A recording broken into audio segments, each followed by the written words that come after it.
And welcome back, everybody. Welcome to World Team League 2022 Winter Code S Round 5, Day 3.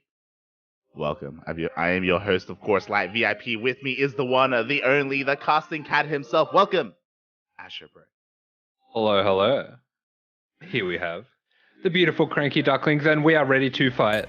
We're ready to get our first win, I believe. We're ready to take flight, mate. I am excited. I am ready for this because the Ducklings, we've had a bit of a hard time. We've been taking maps, sure, but we haven't been taking series, not yet. But this is the very first time, actually the first time, that at the start of the match, all of our players are here and awake. This is the first time we've had an awake team. Very important. It's also the first time that we've been playing with the new Vindicta badge in play. Ooh. Oh, true. We didn't even get to talk about it. Yes, everyone head on over to Twitter, check the World Team League Twitter, and even the CranKy Ducklings Twitter, because Vindicta, for his performance, for being the ace player of the CranKy Ducklings, he will have his own World Team League pin. Yeah, really cool that they recognized his run there. But here we have the head-to-head of the, I think, ace players. I still haven't quite worked out what this screen is.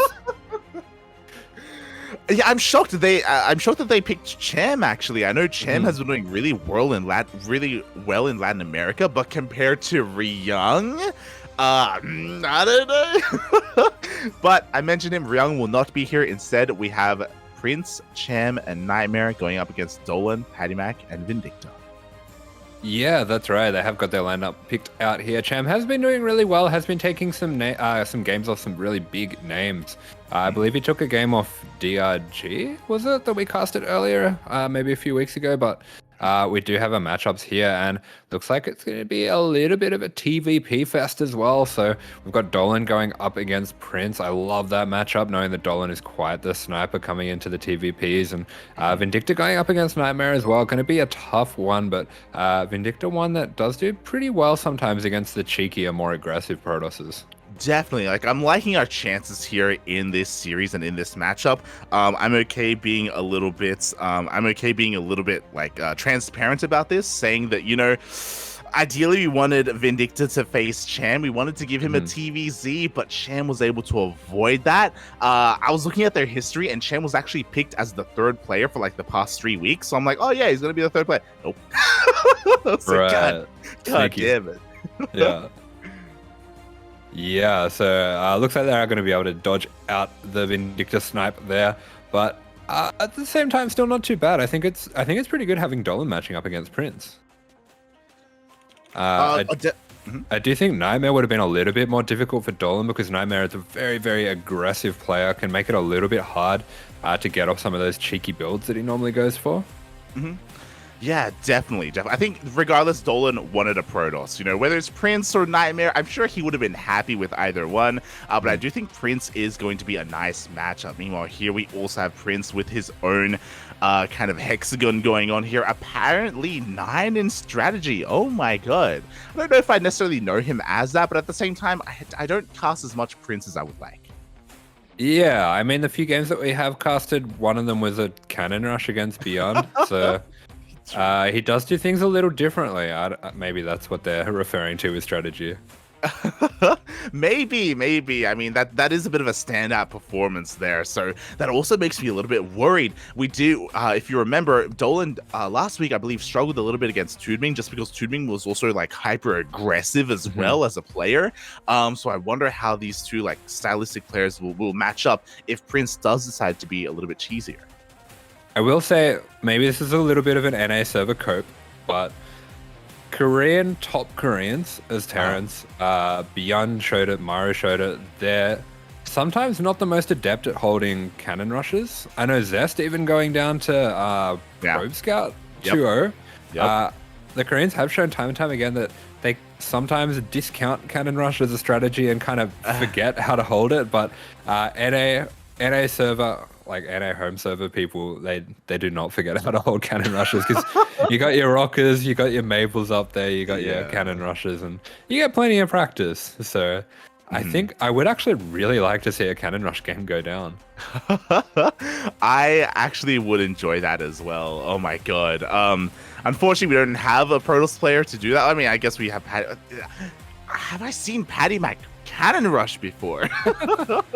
Well, I was more referring to Prince going for a cannon rush against Dolan, but I wouldn't mind seeing PattyMac break out the Zerg cannon rush. That's something we haven't really been seeing that much in PBZ. Yeah, you know, why not just throw it out? Well, the problem is that Cham is a little bit more well-versed in North America. Maybe that's why he's their ace player, you know, I don't know. True. It's possible. They're thinking way too many steps ahead. Oh my god. But alas, of course, we are still getting ready here for our first series. Map 1 is going to be on Cosmic Sapphire, a little bit of a larger map. But we have seen Dolan go for his own proxies time and time again on Cosmic. Yeah, Dolan doesn't really seem to care about maps, I'm going to be honest. I think he cares as long as he has his individual strategies for each map. But if you look at a map and say this isn't a Terra map, this is a Protoss map, this is a Zerg map, whatever, I think he's got builds for each map. I don't think he really cares about, you know, the standard balance of a normal macro game. Mm-hmm. Yeah, like he kind of perceives things in his own way. He has his own outlook on the game, you know, and we've seen that come to fruition. We've seen him find a lot of success here, and here we go in the top left, the man himself representing the CranKy Ducklings. It's Dolan. Oh, actually gave you a bit of time there. And in the bottom right-hand corner of the map, playing for Team GP, it is Prince.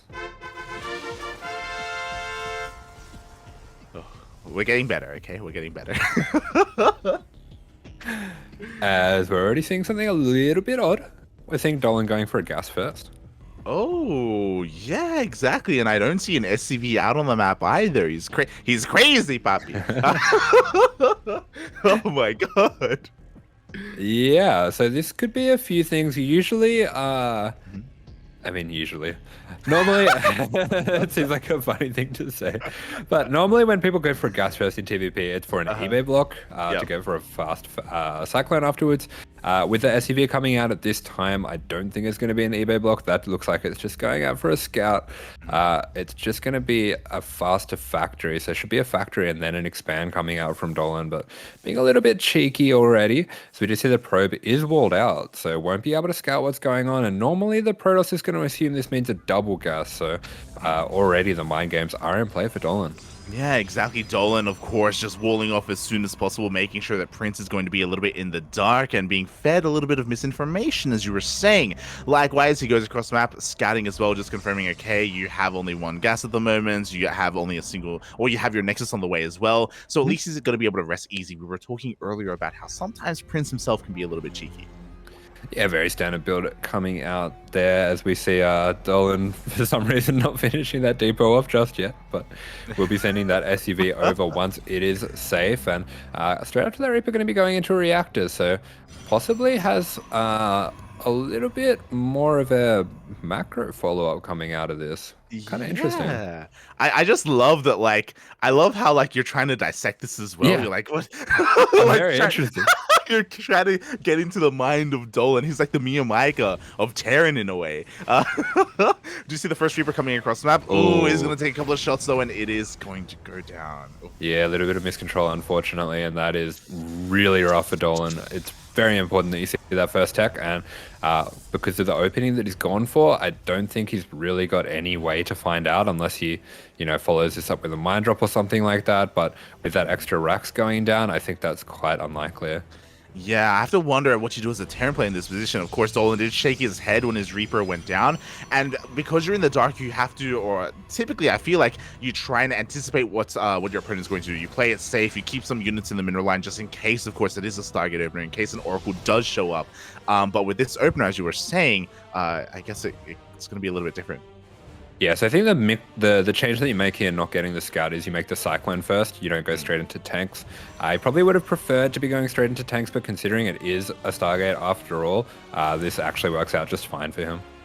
Yeah, exactly. There we go. We do see that Cyclone on the way here, so he should have plenty of anti-air to deal with that Oracle as long as everything is in position. You see that he's looking to land his CC as well. At the same time, Prince is moving out with his 3 Adepts, looking to try to find a way into that main. Yeah, quite an aggressive opener coming out from Prince. Does have that Oracle coming out as well. So this is a style that Hero has popularized, but looks like he is going to finish that Shade, and that means that some of these Adepts are going to be going down. Should just get that second one too.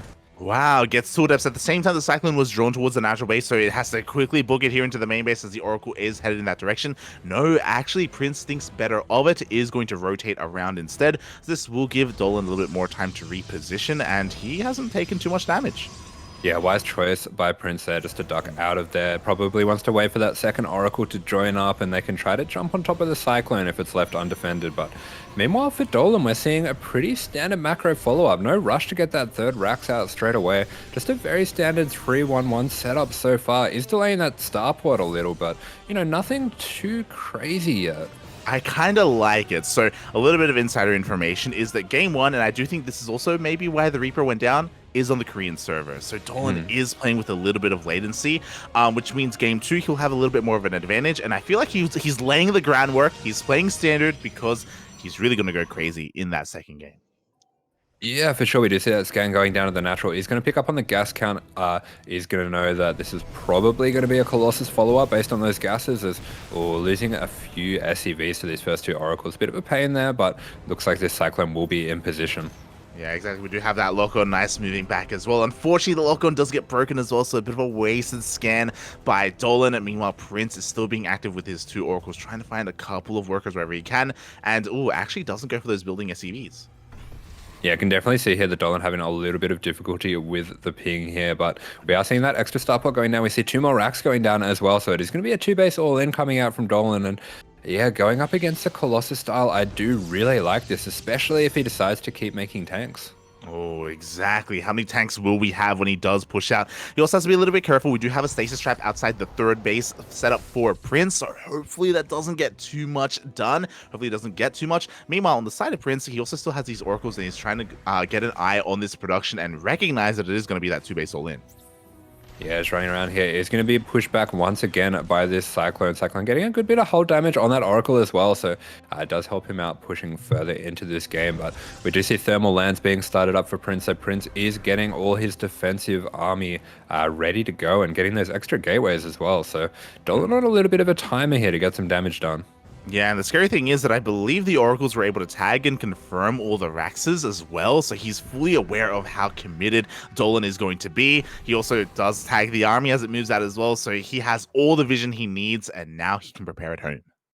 Yeah, and this tag does really concern me, considering that there is going to be 2 Colossus there waiting for him when he arrives, and being able to see these Marines coming across the map, Prince is going to be able to go out to meet this, and very good follow-up scout there by the Oracles. Is going to catch the tail end of those SCVs being pulled. Yeah, catches a couple of reinforcements as well. So again, Prince has all the information he needs. He even has a stasis trap set up outside that 3rd base, and is it going to go off? One SCV is going to bait it out. Yeah, nicely done by Dolan here, and actually I think there's a lot of potential here to get some damage, especially if he dies on this Colossus. That second Colossus still a little way away, but we do see the first stim being committed. These Marines are going to be a little bit more fragile, especially to the Colossus attacks, but does allow the tanks to start moving up. Yeah, and there we go. We have that leapfrog forward. Both tanks do move on forward. This 3rd base is going to be under threat. But again, Prince can afford to lose the 3rd because Dolan is all in. Prince just has to slow this down and chip away at the army. Yeah, that is one of the advantages of what Prince has scouted here so far. But it looks like Dolan is going to commit. The Marines getting shredded by the Colossus here as Thermal Lance finishes, and getting right on top of these tanks as well. It does manage to save one, but not the start Dolan wanted to that fight at all. Yeah, exactly. He doesn't even get the 3rd base. The overcharge was insane. They're keeping everything alive. The angle as well, there wasn't too much of a buffer for that first tank, and there it is. GG gets called. Prince will take the first game.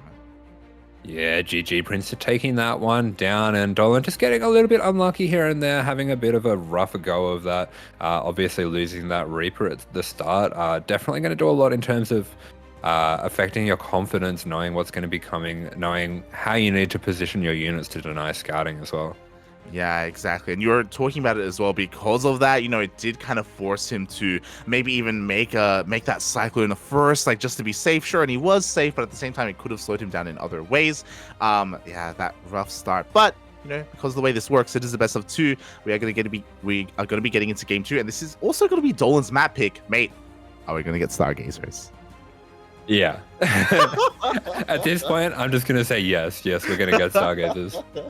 I think Uh-huh. it might be a little bit of a tricky one to make work against Prince, considering Prince is a bit of a stylistic player himself, and I wouldn't be surprised if he has his own particular approach to Stargazers. Mhm. But at the same time, the way that Prince played that last game, the Stargazers build would definitely do pretty well. Yeah, I have to wonder as well if these players are also studying their opponents. That's the other interesting thing about World Team League is that there are a lot of players here where this is their main focus, to be honest, because GSL, the season has ended, right? Like a player like Prince, a player like Nightmare, sure, they have these weekly ongoing tournaments, but this is really what their teams are focusing on right now. This is what gives them exposure, and I wouldn't be surprised if they are looking into their opponents. Yeah, for sure. Prince, especially in that last game, playing things a little bit more defensively. I do get the impression that he knew the kind of player he was up against. But yeah, we're not going to be seeing Stargazers at all. Dolan mixing things up a little bit, maybe expecting to be scouted in that way, and he is picking inside and out. He's crazy. I don't know what to say. It is not Stargazers. We have seen quite a bit of Dolan on Inside and Out, but again, he's not being predictable here. He's going for a different map. And I just want to know what he has in store for us. Okay, so this is a really good TVP map, but I'm gonna make a giant leap. Okay. It's also a really good cannon map.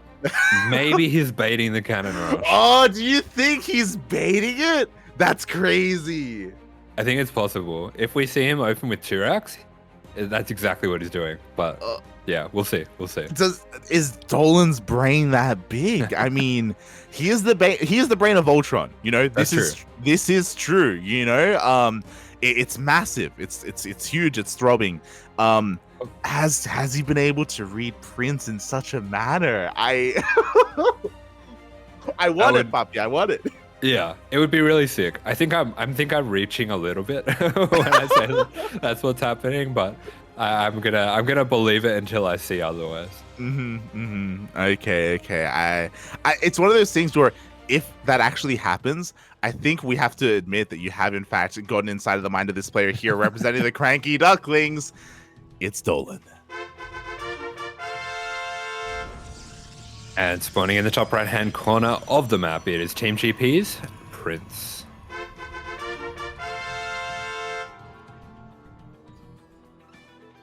Oh no, that's not good. Prince goes for a very early probe scout, and he actually came across both SCVs as they were moving out across the map. Yeah, this is a bit of a disaster for Dolan. These SCVs have just gone on a bit of an adventure for no reason whatsoever. They're going to be coming back now. We're not going to be seeing a cannon rush, and we're not going to be seeing a proxy.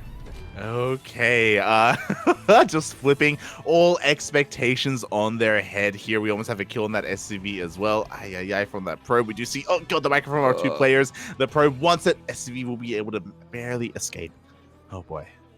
Yeah, and honestly, this is also really rough for Dolan because as well as losing that extra mining time, it does mean that he didn't really get to go ahead with the plan that he had for this map. And yeah, Prince just picking the right time to send that very, very early scout, that kind of harass probe. See, it's one of those things where you say like his plans, they've been foiled. Nah, mate. Okay, look, Dolan, he's got plan A, he's got plan B. Okay, he's got plan C. He's got the whole alphabet, mate. So I want to believe that he has been in this situation before. He knows how to respond. Obviously, it's not ideal. He did lose some lost mining time, but I want to believe in our boy, Puppy. I want to believe. He's got plan D. He's got the D ready to go. But at the same time, we have seen his put off gas very early here, getting the reactor after the marine as well. So I actually think this is going to be a 3 racks. And considering that, okay, we do see the CC going down. I was wondering maybe if we're going to be seeing a 1 base at 3 racks, which is, you know, weird enough that Dolan would do it. But we're actually just seeing a very standard 3 racks coming out. Yeah, that we are. And again, Prince, he was able to get his eyes on a couple of things. I believe he was maybe even able to see the pulled out SCVs from that gas geyser. He did, in fact, see that reactor as well, as he's going to be responding with not a Stargate this time, but with a Twilight Council. Yeah, Prince kind of winning the build order roulette once again here. I'm sure Dolan would have been preferring to go up against a Stargate, but yeah, this Adept, it is going to be able to get in, take out that SCV, and get some pretty nice scouting as well. He's going to be seeing these extra Marines. These Raxes are positioned far enough out of the way, but I do think if he starts his tech lab, it might be in vision. Oh, yeah, we'll see if Prince can get his eye on things as, oh, we're going to be getting a little bit of a pause. And I do believe, yeah, Prince's webcam actually turned off. Yeah, we saw it change to the W, the big dub. Aye. So experiencing a little bit of latency there. Hopefully it's okay. Yeah, it looks like he may have to continue without his cam. Oh, it's back. We see a big sigh. I think he's been told that he has to get the camera. As we do see, yeah, he's playing very safe here, getting that battery, getting that extra robo as well. So Prince clearly feeling confident, feeling like he is the stronger player, but we actually do see that battery is going to be cancelled. So maybe anticipating a Cyclone push out, something like that, and going to be cancelling that once he does see that that's not what's happening. But there is going to be a small move out from Dolan here, trying to catch out some Adepts. Oh, yeah, exactly. Here we go. Dolan, he's going to be waiting for set Adepts. Once again, 3 Adepts going to be moving on in. The wall is indeed a wall. They don't get into the main base here, but they do scout that bunch of Marines. Yeah, the Adepts getting the full scout on the Marine count. Does look like they don't want to take that fight. Dolan trying to force the fight, but Prince is ready and waiting for that. The Adept Shade won't finish either. Just being annoying with that. Just trying to keep Dolan on his toes. Exactly, just kind of in a way skill checking the wall here, but Dolan, of course, with his home server advantage, is not going to allow that to happen. As his Marine count is getting higher, we even have a couple of Marauders being mixed in as well. Yeah, we do see that battery being remade. We see an Observer being sent out as well as the Blink on the way. So looks like Prince quite aware of what's going on, so we'll be able to decide on his defensive choice against the 3-Racks. Yeah, exactly. He's responding quite nicely here. These Adepts are quite important as well when it comes to scouting the move out, when it comes to maybe even dealing some economic damage. As he just keeps on shading in, just poking, just prodding, testing the waters here, taking a little bit of shield damage, but nothing too major. Yeah, just kind of taunting the units of Dolan there with the attack on the CC, trying to get a full scout on what's coming his way, and he will be able to catch. Does look like he actually misses the move out, so this is a good little start for Dolan, but Prince is playing very safe, not looking to get that third started yet at all, and getting a little move out with these Stalkers as Blink finishes up as well. Oh, yeah, I was hoping that maybe the engagement would begin before Blink, but no, there we go. Blink finishes up just in time. Dolan, though, heading over towards the left-hand side, is going to be able to avoid these Stalkers for the time being, is keeping his army quite hidden, waiting for that last moment to finally reveal himself.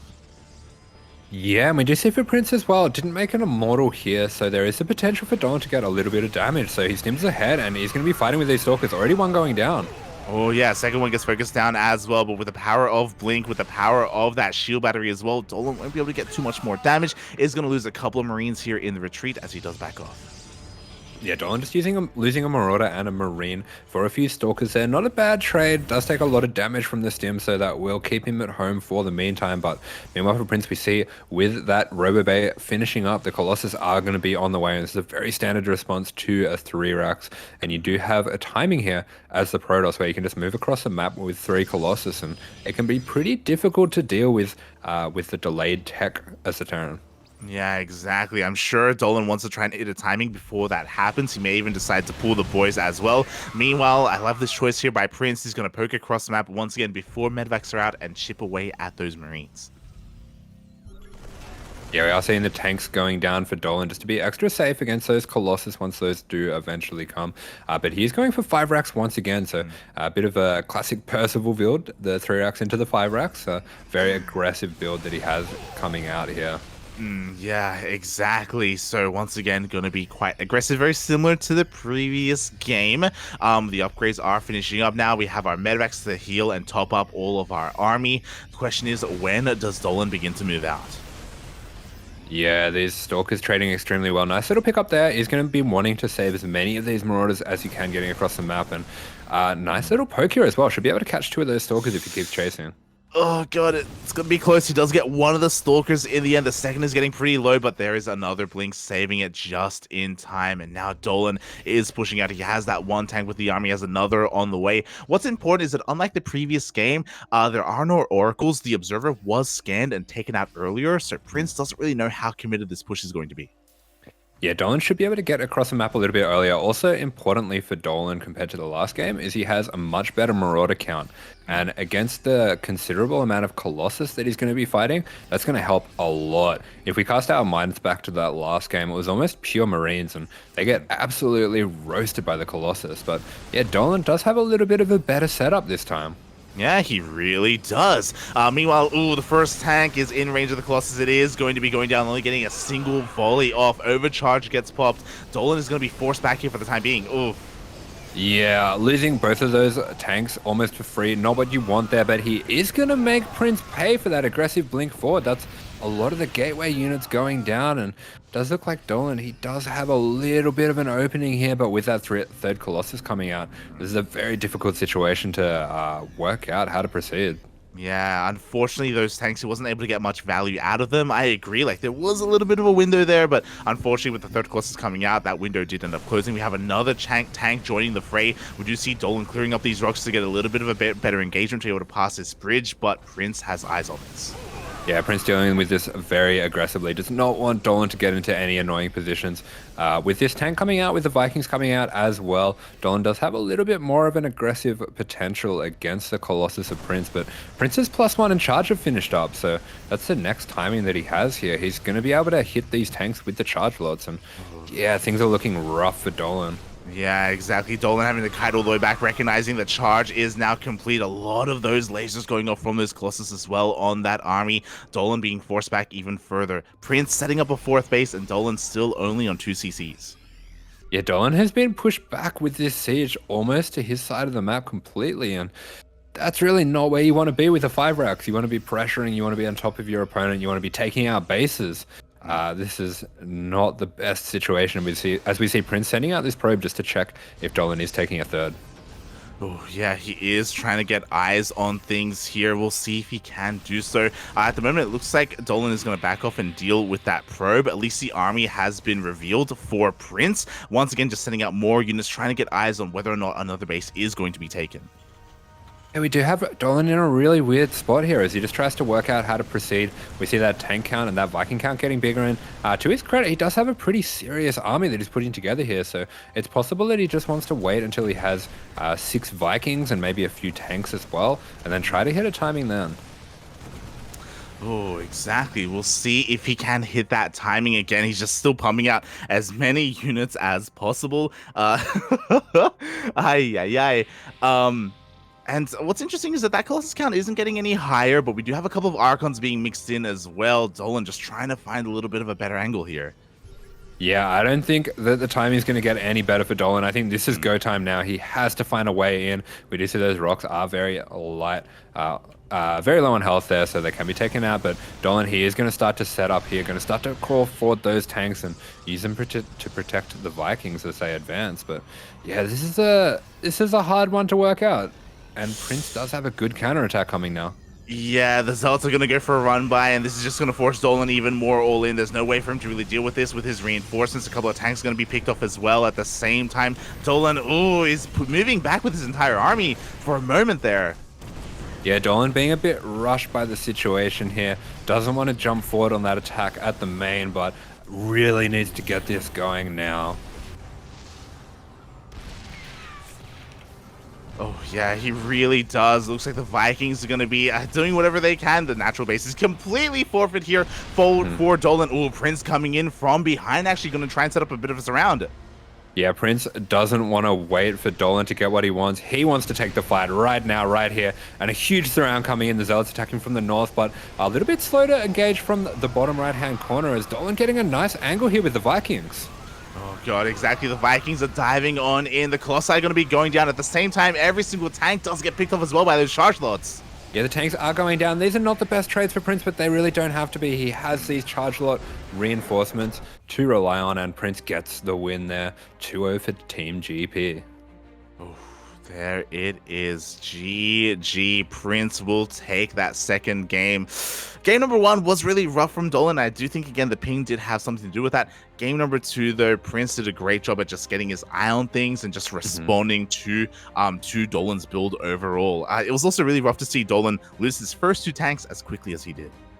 Yeah, absolutely. Prince reacting very, very defensively as well to the 3 racks did set him up quite well to defend the 5 racks as well. I think that 3 racks into 5 racks does do a lot better when your opponent is being quite greedy coming out of your 3 racks, realizing that usually there's not going to be that much potential for aggression afterwards. But Prince was playing very safe, clearly knew what kind of player he was up against here. Yeah, exactly. Like, I do think that he did end up studying his opponent in the end. Oh boy, and pretty solid victory here for Team G to begin with. Again, Dolan does typically excel in the TVP matchup, so I honestly think that's a pretty important win for Team GP. But now things can change a little bit as we're getting ready for our second set. Yeah, and this should be a very interesting one. We have a bit of an NA clash of the Titans here, as PattyMac and Cham both very high up on the NA ladder, and both players that would have hit each other quite a lot, quite often. I'm sure there's a bit of history between them.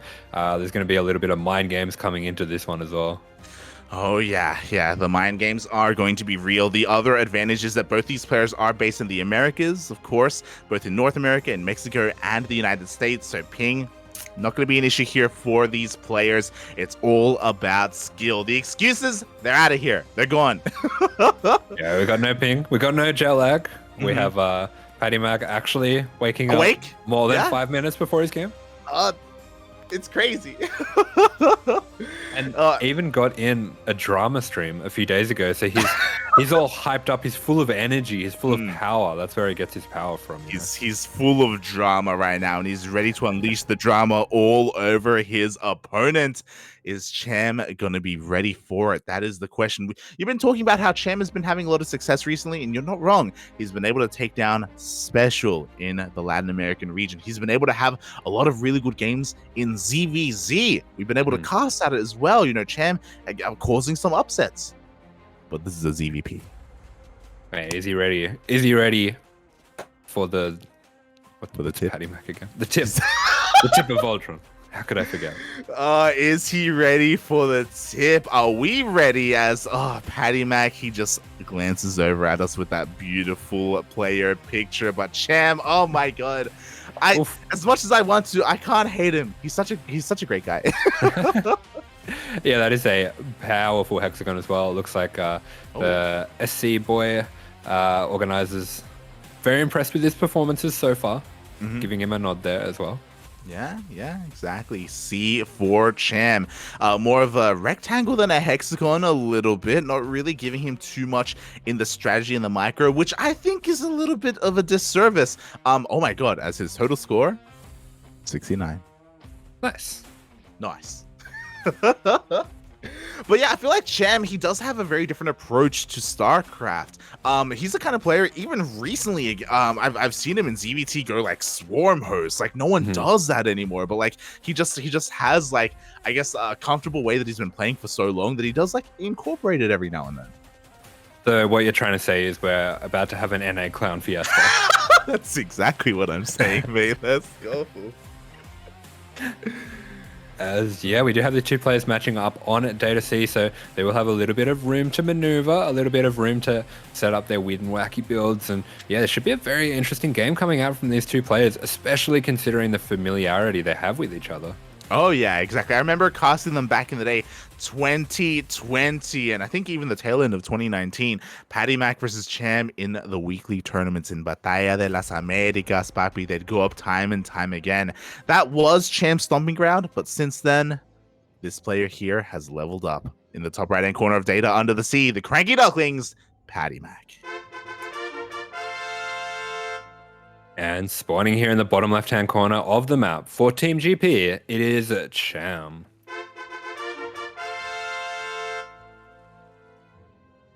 Oh boy, here we go. Now, the big question in my mind, the PattyMac special, we've seen it succeed, we've seen it fail, we've seen two base variants of it. If you remember, do you remember last week when he just didn't stop making Phoenixes and Adepts, and he just won? that game was insane. That broke my brain a lot. But we do see we do have the unnatural natural, of course, as is tradition. And we also see PattyMac. He's got the Doomer hood on today. Oh, and the cap. This is forbidden technique. Oh my god, he's smudging, but he's also a chat at the same time. It's crazy, puppy. Oh my, we need to show this to Vindicta. We need to show him the new meta. Oh my god. Yeah, he's crazy, popping off. As we do see, yeah, he's set up nice and comfortable in the dark a little bit as well. So kind of getting into the mind of a Zerg player. Yes, exactly. He's trying to infiltrate the Overmind right now, and we'll see if he can get in. Right now, we see him already being a little bit cheeky here with his first probe, just hazing, zapping away at these drones, being a little bit annoying, but again, just trying to win out in the mental game. Yeah, getting that mental warfare on the way. We'll be tracking this drone down as Cham looks to take his natural. And he does get that, so PattyMac getting the confirmation as well is going to know exactly what he's up against. So it's going to be up to him to decide how he wants to play against this one. We have seen him a lot going for a 3-gate. Yeah, we have his 3-gate is kind of his bread and butter. Also, I don't know if you saw there, but Cham, he just like sighed a little bit. And again, like, it's his drones, you know, that probe. It can get to you, mate. It can get to you. I'm just saying. Hey, yeah, I'm not actually sure what he was reacting to. I don't know either. Oh my god. He's like, I have to cook tonight. Didn't preheat the oven. Damn it. Oh my god. I'm playing. He's just, sometimes we just sigh and sometimes we grit our teeth when we just have to play Protoss, okay? You just remember that you're playing Zerg and you're like, damn it, why did I make this choice? Why could I just not expand at my natural base? Like, why is that just illegal now? What happened? What kind of legislation passed for this? Like, indeed, as we do see, look at that gas count. Could never. Perfect pull out. The pull out was in. Maybe that's why I sighed. I don't know. But Oh no. Good. As we do see the first step coming across the map, getting one drone kill already, headed towards the natural base, just poking, prodding, getting a little bit of scouting information. He wants to try and confirm whether or not there's even going to be any drones showing up. He waits a little bit longer. He will even gets a larva.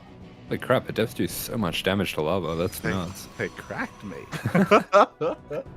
Yeah, we do see the base inspector coming in, checking on those Zerg bases, trying to get an idea of the drone count as well. So just get a good eye on that at the unnatural natural as we see Cham just looking to drone up, play very safe here, getting his link speed, not throwing out any roach warren or anything just like that. Just yet. So is going to be looking to play as a defender in this game. Yeah, and we'll see how he fares because once again, PattyMac does have those 3 gates. It is pretty standard now. Even if he commits, even if he doesn't, he will be aggressive with a mass amount of glaive, less adepts. And behind this, there it is, glaives also on the way. Yeah, we do see the glaives coming down after the 3rd base as well. This is I don't know if you caught any of it yesterday, but Solar actually he played Protoss against me and Micah. Oh. And this is what he went for. He went for like a defensive glaives, and it worked so well against the Mio style. It was crazy. Oh my god, Solar, he's been inspired by PattyMac. Oh my god, interesting. Meanwhile, we do have a shade in towards the natural base. Immediately we have the recall, but one adept is gonna get picked off. Yeah, I think that might have been 2 adepts going down there as well. So this is PattyMac does like to do this, does like to dive those first adepts in and then get that quick recall. Does get a couple drones for this trouble as well, but not sure if that was the best trade coming out there. And we do see a bit of a counter attack coming out from Cham now. Yeah, but what is this counterattack going to do? Because we have a mass amount of adepts here. Lings are going to do nothing unless they're able to bypass them here. I'm sure he's hoping, waiting for the adepts to move out, and then he can move in and try and force a cancel at that natural. Sorry, at that 3rd. Yeah, so it just is Lings just sharking around, trying to get whatever damage they can. They will be able to put a lot of damage onto this pylon, but it does look like the Adepts are going to be here in time to save that. As we do see PattyMac going for, once again, his tried and tested ZVP build. Going to be getting that 2 Stargate going. Yeah, he should be going. Oh my god. Hello. He should be going into double Phoenix production here. There is that Dark Trine as well. At the same time, Ling run by at the natural base. There is no shield battery. This Stalker is going to go down, but a very quick wall off there by PattyMac. Yeah, see the shield battery going down just to help protect as he fully commits to these adepts, not even stopping to pick up that misrallied queen. Does kind of let that mistake go by the wayside as we'll be defending here at home, but not before this Cybercore takes a lot of damage. Yeah, a lot of hull damage on that Cybercore. At the same time, the Adepts are still wreaking havoc across the map. I mean, just trading here with the Roaches. Looks like, oh, the flanking queen! Oh, the queen is gonna, he cancels the shade, has to kill the queen. Has to kill the queen. Not a bad pickoff, to be honest. So far, going to be able to pick off a couple of these Roaches as well. Not the biggest of deals because he will have DTs to defend, but again, he has to just buy time, distract these Roaches until that Dark Time finishes. Yeah, PattyMac just trying to take as many trades as he can, ideally for some more units out of Cham, but Cham getting a nice round on those Adepts will get the cleanup pretty efficiently. Yes, that he will. But again, because of all those force units, Cham is behind in the worker count. He's got his 4th on the way now. And he does have a large Roach army, but at this point, PattyMac has succeeded in buying time. Now his first DTs are coming out. His first Phoenixes will also be coming out. Yeah, nice run by coming out here with the Adepts as well. Actually going to get quite a bit of drone damage, quite a bit more than a lot of his initial attacks, but we do see it for Cham starting out that Overseer right away. I have to wonder if he's familiar with these builds that PattyMac goes for in the matchup. Yeah, it's one of those things where these players have a lot of history with each other, especially in the early years of PattyMac's career. But this style is something that he's only been doing here in 2022. Just like that, a couple of queens getting picked off. The Overseer is going to be under threat. The DTs have to pull back for the time being, but as soon as that Overseer goes down, the DTs are going to dive in. Yeah, interestingly, not seeing PattyMac dive super hard on this Overseer. Maybe he doesn't want to make things too obvious, but yeah, Cham getting Overseers of both his bases, very aware of what's coming his way, and does have a lot of vision out on the map as well. But PattyMac just going up to a 4th base, he's going to be able to macro quite cleanly out of this. Ooh, and Cham is going for a fast Hydra Den here. Roach Hydra is going to be his army composition of choice. Very well-rounded. Not the most sophisticated army, but it can find a lot of success. First CT does get spotted, does get picked off. At the same time, a couple of gas mining drones do get picked off by those Phoenixes. Yeah, and we do see once again, PattyMac just going to be continuing to make those Phoenixes as fast as he can. He's going to be able to pick off this Overseer, and that does prompt Cham to pull those drones away right away. So we are seeing a little bit of indirect damage already, as well as some direct damage, taking out a lot of these Overlords. Oh my god, the damage is all over the place. It's direct, it's indirect, it's crazy. As the DTs go in, but there is a Spore this time. They are going to be cleaned up. The Phoenixes, regardless, are finding a lot of damage. The DTs, not as much, but again, they are forcing Cham to expend resources here in stack defense, and I believe those Hydras were just spotted. Yeah, Hydras have been spotted. These Phoenix have gotten a lot of value for themselves, but that will be PattyMac's signal to stop creating them. As he starts to get his gateway count up, he's getting that Robo Bay as well, so he's going to be able to add some sophistication to his ground army. Yeah, I do worry though, because right now Cham is powering up. His drone count is not looking too bad, but he's still producing nothing but Roaches and Hydras. He's going to be wanting to hit a timing here with +1 range, and there's a window here where PattyMac has to be able to have a large enough army to deal with that. At the moment, actually going to be able to pick up a large number of Hydras. Yeah, nice pickups there. He's going to be able to take out this little force of Hydras. Does need to keep an eye on his Phoenix in the main there. That he doesn't lose too many to those Hydras. Does lose an extra one there just for the lack of attention. But good little run by here. He's going to be able to pick off some drones. Yeah, again, he's doing a great job at just keeping Cham at home and delaying any kind of push. 17 more Roaches on the way. Again, Cham is now maxed. He's going to be moving out across the map. And the question is, how many Disruptors do we have? We have 1 Disruptor on the way, but I believe we only have 1 Robo for production. Yeah, I think that 1 Disruptor might be it. We do see a 5th base going down for PattyMac. So PattyMac playing things very greedy considering just how low his supply is, but possibly going to be relying on sniping out these Overseers and then DTs for the defense. Yeah, I'm just really worried because he has 0 vision in the middle of the map. He has no idea that this army is coming. His Phoenixes are not where they need to be. Finally, the army is revealed, and PattyMac needs everything. Yeah, that Disruptor just poking forward, but doesn't quite fire that shot yet. Knows exactly how important that is for him. Yeah, exactly. Here we go. The first Nova is going to go off. It will connect. Juicy connection on the Roaches and on those Hydras. At the same time, that Overseer is going to get picked off. Yeah, we do see this Phoenix diving on the Overseer now, so those DTs will be able to wreak havoc. That will put a serious timer on Cham's attack here. So Cham, he needs to get some damage or get the hell out of here. Yeah, again, we can see how on a knife's edge the defense is going to be. Again, that DT is going ham. More Disruptors are coming out one after the other just in time. Yeah, that Nova almost taking out the DT, but the DT is going to be able to send this entire army back, at least until Cham can reinforce with some Overseers. Exactly. There we go. Another Overseers on the way. We even have Numatized Carapace. Sorry, I believe Overlord Speed on the way as well, just to help out with all of these Overseers. And PattyMac is going to be able to buy time to reinforce his army. And the Phoenix count is still looking relatively healthy. He can still be active with them as well. Yeah, exactly. PattyMac, to his credit, does manage to turn back this entire army very effectively. He's going to be using these Phoenix to try to hunt down some Overseers, keep Cham on his side of the map, and start to pump this supply up as well. Oh, exactly. But as we say that one Phoenix is going to go down, leaving the army a little bit idle, did confirm the expansions of Cham. But again, I don't believe that PattyMac really has the freedom or the ability to be active on the map at the moment. Maybe poking and prodding, but he still needs to build up his army as Cham is once again maxed. Yeah, and PattyMac's supply this time is going to be a lot closer. It does have a lot better sophistication to his army as well. Good amount of Archons, good amount of Disruptors, charge on the way as well. So I do like his setup for defending this a lot better here. Yeah, I do appreciate it as well. Like, he's keeping up with these rotations. We do see Cham just trying to find a way in towards one of these, or towards the third, or towards the fourth, towards the fifth. PattyMac has been able to keep up, and the Disruptor count continues to get higher. I'm waiting for the transition to Sky Toss. We've seen that before. He does have 2 Stargates. All he needs is a Fleet Beacon. Yeah, it does have that available to him. Meanwhile, it does look like Cham got eyes on the quick 5th base of PattyMac, so he's going to be double expanding here just to help deal with that. But for PattyMac, his greed with that very fast 5th has paid off here and does find himself in a really nice position in this game. Yeah, things will change though soon. There we go. I was about to say Lurker Den is on the way, and once we get into Lurkers, Protoss typically have to take to the skies. They have to respect that tech and respond to it, and already he's getting ready for Skytoss, but at the same time, Cham wants to try and get us around with this army. Yeah, huge surround, good splits there. Does manage to avoid most of the damage from the Novas. A lot of the Banelings going down here, but that's so many of the tech units going down, and that Nova just not able to get the shot off. Oh my god, exactly. We had one flanking Nova, but it does pull back in the end. What's important is that PattyMac did lose a decent chunk of his army, but Cham pulls back because of this Zealot run by here on the bottom right-hand side and the top left. This is going to buy PattyMac time to finish up that Fleet Beacon. Yeah, these Zealots in the top left actually getting a lot of damage here. The bottom right defended quite well by the Spines, but Cham is going to have to bring his entire army over here to deal with just 2 Zealots here. Oh, exactly. That army rotation was just spotted by PattyMac. He's going to make a couple of choices here. Again, I don't think his disruptor count is high enough to really commit to any kind of push, so he's forced to back off. He's getting a 3rd Stargate, and now he's getting ready for Skytoss.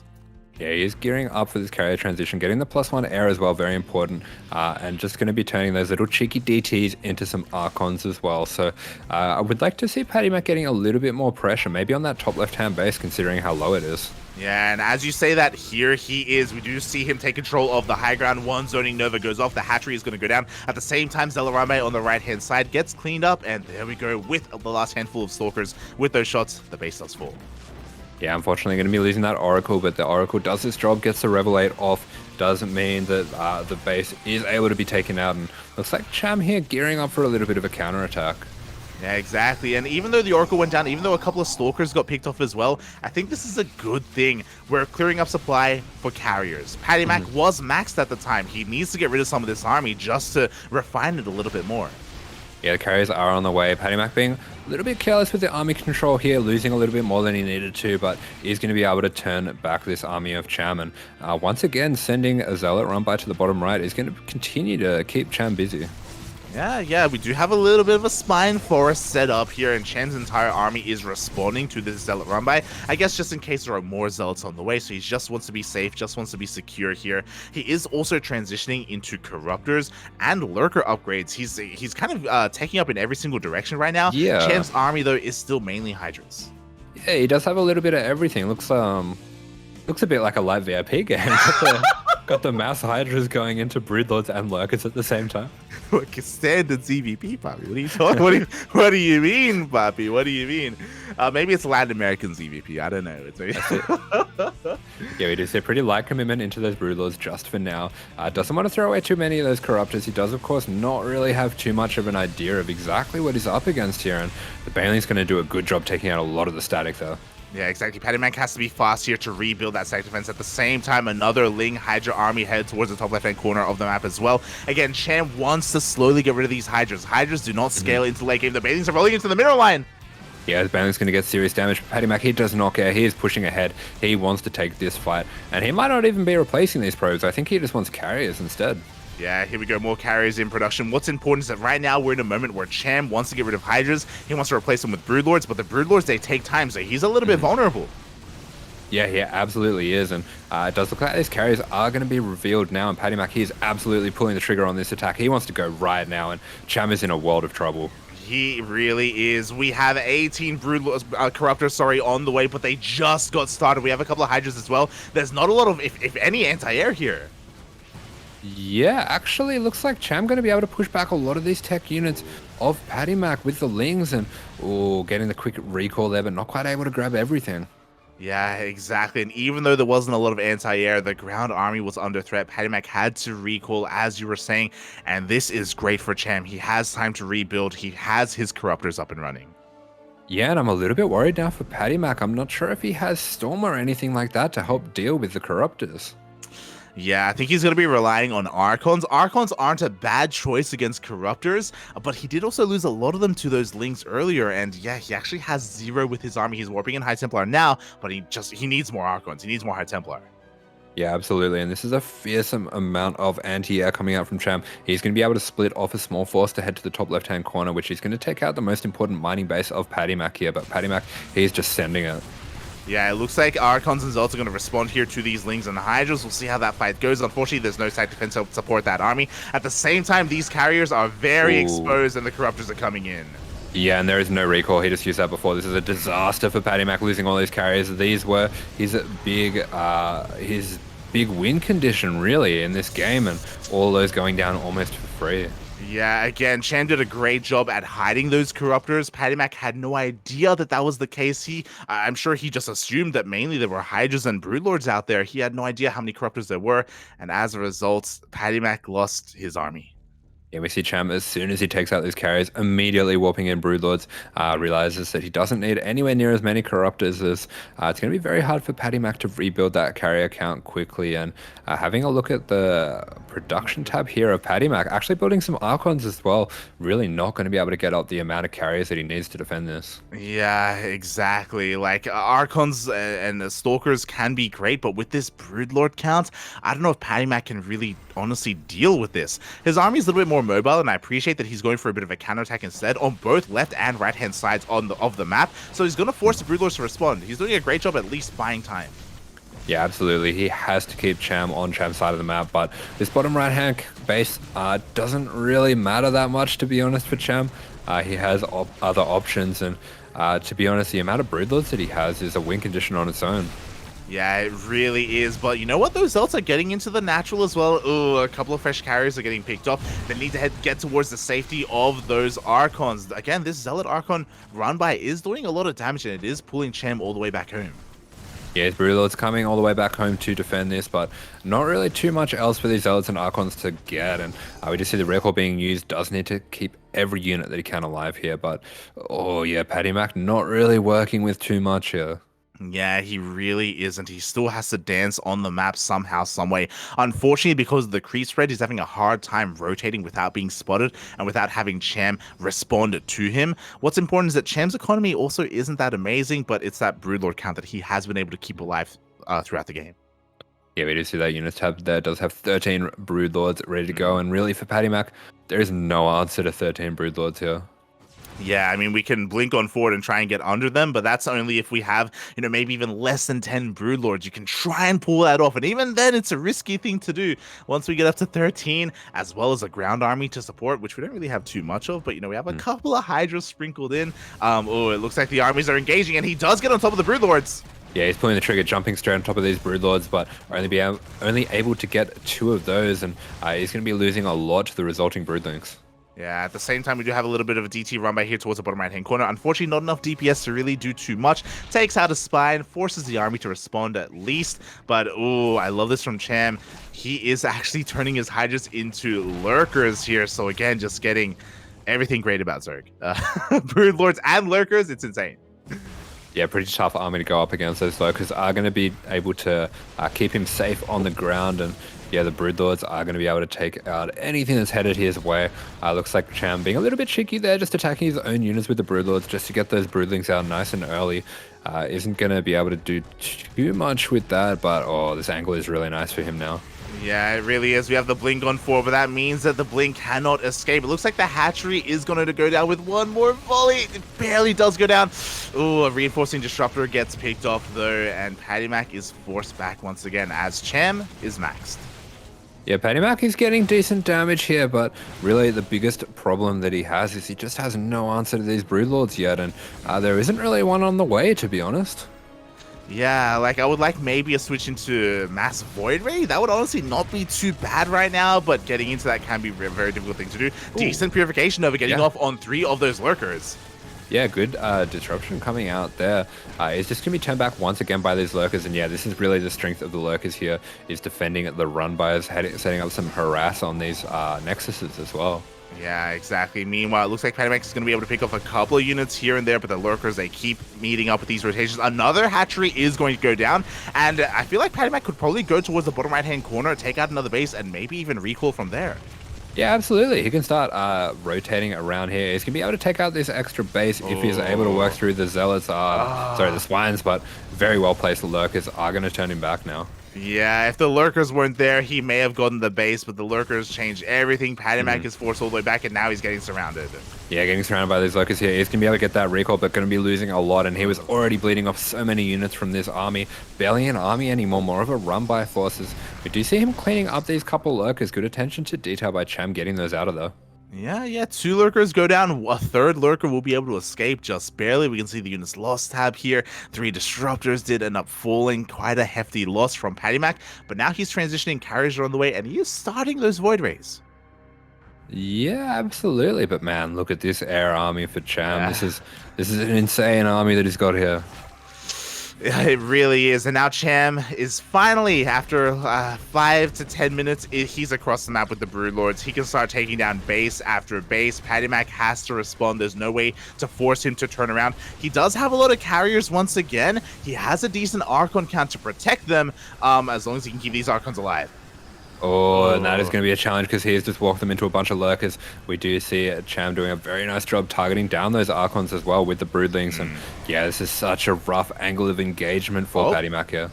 Yeah, it really is. Only 2 Archons remaining. The Corruptors are dancing with these carriers as carrier after carrier ends up falling. The main buffer of PattyMac's army has fallen as well to these Broodlords, and it looks like there's just too much Zerg. Yeah, we are seeing the carriers are starting to whittle away at this Corruptor count, but yeah, Cham already replacing those. Really not a big deal with his economy to start getting those back in, and once again, just no answer for the Broodlords. Yeah, exactly. There was that one big fight in the middle of the map earlier that just didn't go PattyMac's way. Another carrier is going to be going down. The Corruptor count is getting quite low enough where Cham has to respect this and back off, but only for a matter of time. Yeah, Cham can just back away from these carriers here, and the ground army for PattyMac, it's gone. There's nothing here to speak of, really. It's just these 5 carriers, and they're finding themselves at a very awkward angle here as well. Yeah, they really are. We even have a couple of Hydras being rebuilt. GG gets called, and Cham will take the first game. Yeah, a bit of a shrug there, a little bit cheeky. Kind of like, oh, you know, don't try those sneaky Protoss tricks on me. That was an interesting shrug as well. It was like I don't, I don't know what was happening. You talking to me? Yeah, have you even seen Taxi? Have you seen it? There's no way that's from Taxi. Yeah, it's when he's looking at the mirror. He's a taxi driver.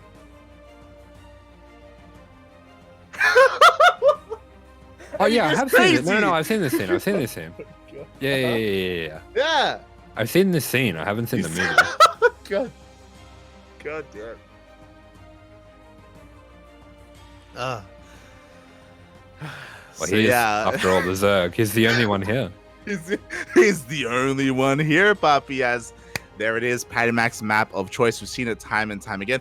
Talking about the first game, though, again, I do think that it was pretty close, and I do really like how PattyMac was able to transition into SkyToss, but again, did move out a little bit too quickly without seeing the real composition of Cham. And we saw what happened when he was surprised by the mass amount of Corruptors, and we saw like 6+ carriers go down in an instant.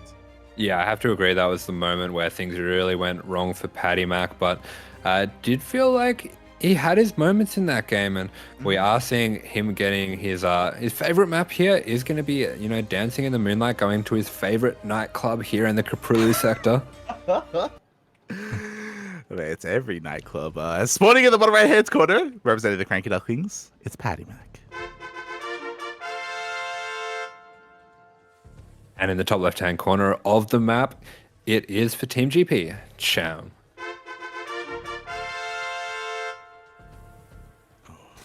Here we go. Cham edging it out on top of PattyMac in that last game, barely in the late game.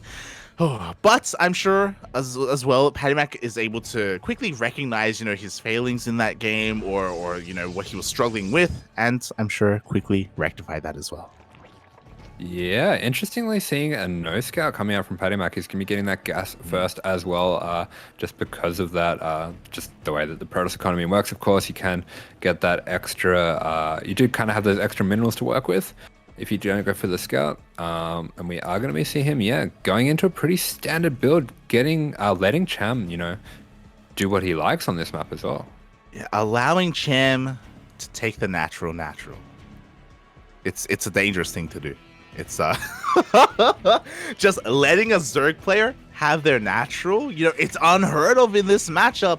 But PattyMac, you know, he's confident enough to do that. He's like, you know what, Cham, take it. I don't care. Yeah, I'm sure he has something here in store on his favorite map here.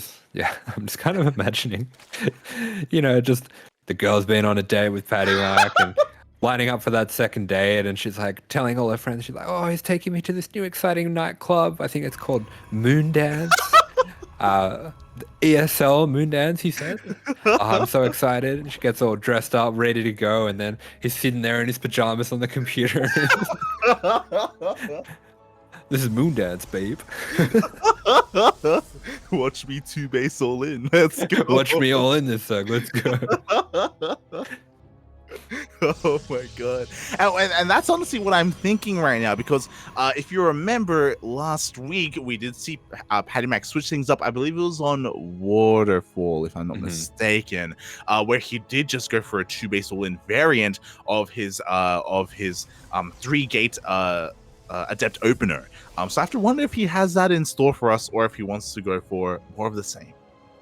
Yeah, I actually forgot about that game that he just kept on making Phoenix, that he was on 2-base the entire time as well. So yeah, that's a pretty wild one. I will say as well, this map is quite nice for going for 2-base aggression, just because you can take your third in situations where you wouldn't normally, of course, with that back base there.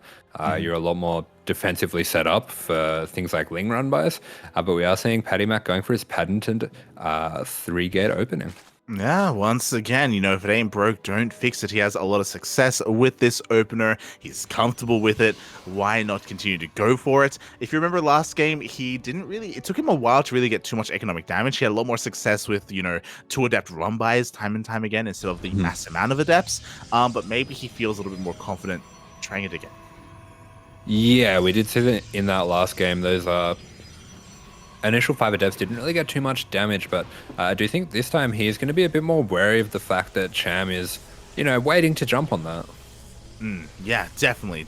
You know, he's shown his hand, and now he has to adapt, because he's assuming that Cham will also adapt as well. As the Overlord's going to go down, Cham was able to confirm the Twilight Council opener for the 2nd game in a row. Shouldn't be too surprised once he does get eyes on all these adepts as they move out. There is another Overlord in position seeing all of this. Yeah, great scout timing, and yeah, it looks like you're pretty familiar with the builds of PattyMac. He's going for the 2-base variation, getting those extra Stargates and that extra Glaives as well before he goes for his 3rd base. And I have to wonder if this is just the way that he prefers to play it out on smaller maps. Yeah. I mean, Moondance, like Waterfall, very short rush distance, or the shortest rush distance in the map pool. As we see in the previous game when he was transitioning, he did have a 3rd base behind it, as you pointed out. No 3rd base in sight, and it's a little bit harder to scout that on Moondance because Cham, he lost his Overlord. He cannot check the pocket. Yeah, not sure if that shade there did catch eyes on those Lings. Looks like Cham does manage to get them across the map a little unscouted, but PattyMac going to be noticing here that there is a little bit of a lack of reinforcements for Cham. Yeah, we do see the Lings actually turning around and getting us around on these Adepts. We do have a recall, but a recall's a little bit too late. One Adept is going to go down. 4 of them are saved. The wall is a wall, but there is no shield battery. Yeah, but the important thing here for PattyMac is he is able to save a lot of these Adepts, and considering how many Lings that Cham's made here, I think this is really not a bad situation for him. Yeah, he's forced so many Lings out of Cham. Oh my god, don't give it! He commits to the shade and immediately gets surrounded. There is no recall. A little bit of a disastrous start, especially because Glaives only just now finishes. Yeah, a little bit of a slow reaction, does get that glaze, but yeah, not the timing that he wanted that. And I think if that glaze was ready in time, he would have got a better trade there, but I think he does still have enough Adepts to deal with this. Yeah, things are still okay here. Like, the Adept count is still looking relatively healthy. Bearing in mind that the Phoenix count has been, oh my god, building up here as they make their Raven out to the dance. Man, I didn't know Moondance is that kind of club. Right, when PattyMac's involved, then things get crazy, Puffy. Oh my god. Getting wild as we just see the Adepts are going to be shading out, and I think once again, yeah, going to be committing to this one, but got to be really careful that he doesn't walk into this Baneling trap. Oh my god, no, the shade doesn't go through the Banelings. They find their connections. Half the Adepts are going to be going down. Exactly what Cham wanted. He's still making nothing but Lings and Banelings, by the way, and he will be able to find us around. Yeah, very crafty by Cham there. PattyMac is going to be able to trade pretty well with these Lings. Nice little maneuvering there. Actually trading extremely well with the Lings. Yeah, I mean, like I said, they're not very great against Glaive Adepts. You can make up for it in numbers and in positioning, of course. Meanwhile, behind this, we have a Hydra Den on the way, but will Cham live long enough to see those Hydras? Banelings are being morphed in. We do see PattyMac respond. He does go for the split.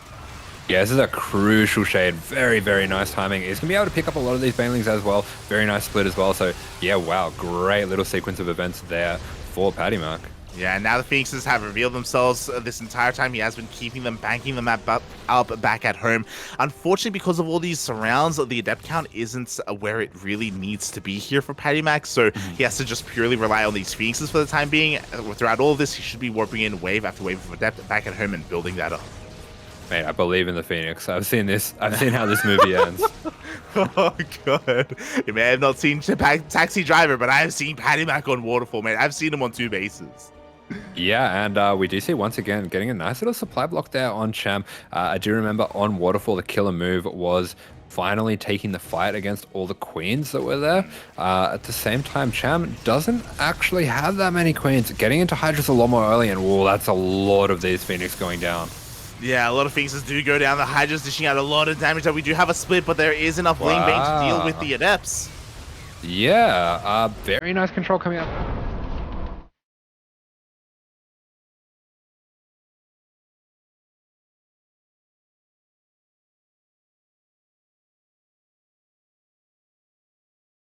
That's a win in the end. And Cham does take it. Having a much easier time here. A much easier time against the 2-base variant of PattyMac, but also I think getting quite lucky, or maybe a little bit unfortunate, that PattyMac a couple of times wasn't quite paying attention to his Adepts and did end up giving Cham kind of the best fights he could have hoped for with his Lings. Yeah, I have to think that Cham is very familiar with the way that PattyMac plays, because he looked really well set up for all the timings all the way throughout. Oh, yeah, very much so, very much so. Again, game 1 did feel like PattyMac was still finding a lot of success, though, and he was able to kind of get into his game. Again, just it did feel like a couple of small mistakes here and there. Yeah, I think crucially as well, Cham was very on time with his Hydra transitions. Always had a good number of Hydras as soon as the Phoenix was starting to get into high numbers for PattyMac. Yeah, definitely. Oh, so with that, congratulations to Cham. He does take the 2-0 here over PattyMac. Oh, and as a result of that, Team GP will be taking this series. They will be winning out overall, but that will not stop the shaft from coming out. Okay, Vindicta, he woke up for a reason. He's here for the TVP. Yeah, we have our star player coming out here, and I'm sure he's going to be feeling very confident and powerful, especially with that badge that he's got recently coming out commemorating his skill, his run in the lead up to the Code S. So I think he will have a little bit of confidence to, put on a bit of a show here. Oh, yeah. Yeah, I would hope so as well. Nightmare is a pretty strong Protoss player, and I would say that he is a bit of a tier above Prince in comparison. So, yeah, it is going to be a bit of a tough ask, but not out of realm of possibility here for Vindicta to take him down. I do think it is going to be a juicy series. Yeah, 100%. It's going to be a very interesting one, and it's going to be a scrappy one as well. I do think that these lie within the skill set of Vindicta. He is a bit more of a defensive player, especially in TVP. One that does like to, you know, kind of take the blows, absorb for the first little bit, get set up on his 3-4 bases, and then start the multitask. Exactly, and I can't wait to see that as well. I do know that Vindicta has been taking this seriously, and he has been focusing on studying his opponents, on preparing on what they have to offer. So I'm really curious to see how that kind of the fruit of his labor, if you will. And yeah, he was even awake quite a bit earlier just to be able to warm up and wake up, get some food, get some water, be ready for his games. The fruit of his loins. Coming to roost. I agree. Is that what you were thinking of as I was talking? I stopped listening after you said fruit, to be honest. And you're like, oh. I'm like, oh, fruit. This joke is good. And then the more you talked, I'm like, this isn't going to make sense anymore, but I'm still going to say it.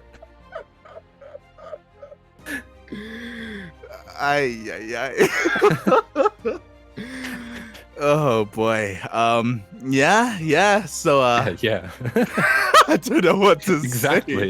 Exactly. The fruit of his loins. Is he a dad? Is he? Yes. What very special announcement. What are you talking about? I don't know. We do have with child. Yes. we're all his children in a way. In a way, you know, he has countless dads, but he is also our dad in a way, you know. That's just how we do. Yeah, he is the father of all Terrans on NA server.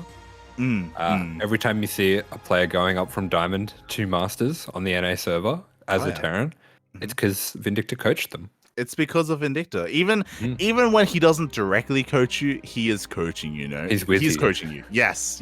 You know, his oats have been spread throughout all of North American ladder, and don't say oats. I'm so hungry. Oh, God. His seed. What are you? I guess that's better. Oh God. And they're flourishing, you know, they're growing, they're finding success. Yeah, it's great to see kind of Vindicta kind of taking on that role, you know, as the granddaddy of the NA ladder. And speaking of, here he is with his D. Yeah, the D out for all to see, as we do have that 8 in macro, powerful macro, but a little bit lacking apparently in the defense. I want to see him prove these guys wrong. You're like, mate, I want to see him just settle down and pitch the tent. Pitch it, Pappy.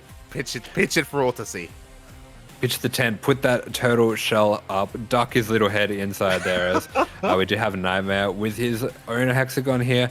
Strong in the offense, strong in the strategy as well. I have to agree. Yes, I agree as well. That's kind of what he is known for his aggressive style and for his aggressive strategies. So, you know, we agree here with the observations of the WTL admins. But game 1 gonna be on Inside Now. I got to do my hexagons. I wanted to do some hexagons. That's okay. We'll do them all at some stage. Oh my God, beautiful, Puppy. Have you thought about like what stats you wanna? Okay. We could do the Halloween hexagons. Maybe the spooky stats. Spooky stats. Yeah, spooky stats. Okay. Vitamin D deficiency giveaway. Ooh. Vindicta. Yeah, Vindicta. Yeah, that guy. And spawning in the top right-hand corner of the map, it is his opponent. For Team GP, it is Nightmare. Can lunkers be a stat? How many lunkers do you... I take lunkers. 0. Zero, Papi. Ay, ay, ay. Oh god, but here we go. We're getting to our final best of two of this series. Oh boy. And yeah, as a reminder as well, game one, is on the American server. Yeah, so Vindicta getting his home server here, as we do see this opener being started up, and it does look like he is going to be opting to go for the single gas opener, so confident to play the macro game against Nightmare, maybe also making that read that he will be the one defending. Oh yeah, exactly. I love to see it because I feel like more often than not, we see Vindicta open up with 2 gas, so it's great to see him mix things up and also show a little bit of confidence here against his opponent. Yeah, absolutely. Especially going for the more macro-orientated build on this smaller map definitely shows that he's feeling confident to take this to a bit of a later game. Definitely, definitely. Meanwhile, we just see Nightmare just getting into that main base and just scouting, just keeping an eye on things. And I'm sure he's aware about how aggressive Dolan was in his own series, and maybe that's going to put a little bit of fear in the mind of Nightmare as he's going for his own expansion. Did have a Zelda on the way, but did, of course, cancel it once he realized that he no longer needed it. Yeah, very standard opening coming out from Nightmare so far. Vindicta also able to get his CC down without delay, so nice little win for him there as we do see him starting up a Reaper after the Marine. I'm not sure if Nightmare got eyes on the Marine, but ideally what you want here is for the Protoss player to send their first unit straight across the map and that Reaper to jump in the back undetected. Oh, and we'll see if that's going to be the case. I imagine it will, with this first Adept being chronoed out from the side of Nightmare. We'll see where it does end up going, as the first Reaper is going to be zooming across the map, and we have that bunker on the way. Yeah, it does look like that Adept is going to be shading straight across the map here. So Vindicta, unfortunately, not going to be dodging that with the Reaper, but it does mean that he is going to be able to delay that a little. Yeah, it looks like the Adept for the time being is going to look to try and chase this Reaper down. Does commit to the shade. One more shot is all he needs, but barely Vindicta gets away. Yeah, it does just turn that corner there, and he's going to be hiding from the shade as well there. So nice little play there coming out from Vindicta, just keeping Nightmare busy, but Nightmare opting instead to send that Adept across. Does Vindicta have a bunker ready and finished? Does look like he does. The bunker has finished up. The wall is indeed a wall. The Adept does get into the mineral line. At the same time, Reaper likewise gets into the mineral line as well. Will be getting 1 probe for his troubles and does scout the Twilight Council. Yeah, full scout there. Gets or almost gets that second probe, but importantly does see the chrono going down on that Twilight Council, so should know that it's a blink opener. Yes, he has been able to piece it all together. Meanwhile, this one Adept has been quite pesky here, just delaying any kind of mining, as well as a mule from Vindicta, so nicely done by Nightmare, and also gets out of there just as the 3rd and 4th Marine pop out. Yeah, we do see Vindicta as well is going to be opting not to go for a mine drop, actually going straight into tanks, so we have this beautiful triple helmet gameplay coming out from Vindicta. Triple helmet? Yeah, triple helmet. Explain. See, if you have 1 helmet and you fall off your bike, like, yeah, you might crack the helmet, you might hurt your head a little bit, a bit of a concussion, but you got 3 helmets, mate. You're safe from anything. Mate, 3 helmets, if you fall off, you snap your neck, mate. Oh my god. No, yeah, but yeah, I like it, 3 helmets. Yeah, he's playing very safe. That's what I'm trying to say. Okay, is that what Terrans call it though? Is that? Actually, I got the term from there was this Raynor was doing this stream where he was like, I'm gonna cosplay Cyril. I'm gonna play the most defensive standard play ever because he just wanted to practice that. And he called it his triple helmet stream. Oh, it's a Zerg thing. Sure. Okay. Or maybe a European thing. I don't know.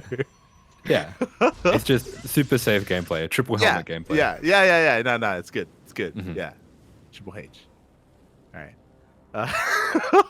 Now, meanwhile, we just see Nightmare moving out across the map. He does, of course, have a blink. He is going to be looking to get a little bit of high ground vision with that observer just to see if he can find any kind of damage. But I believe the first tank is already out here for Vindicta. The positioning, though, not quite sure if he is going to be covering his main.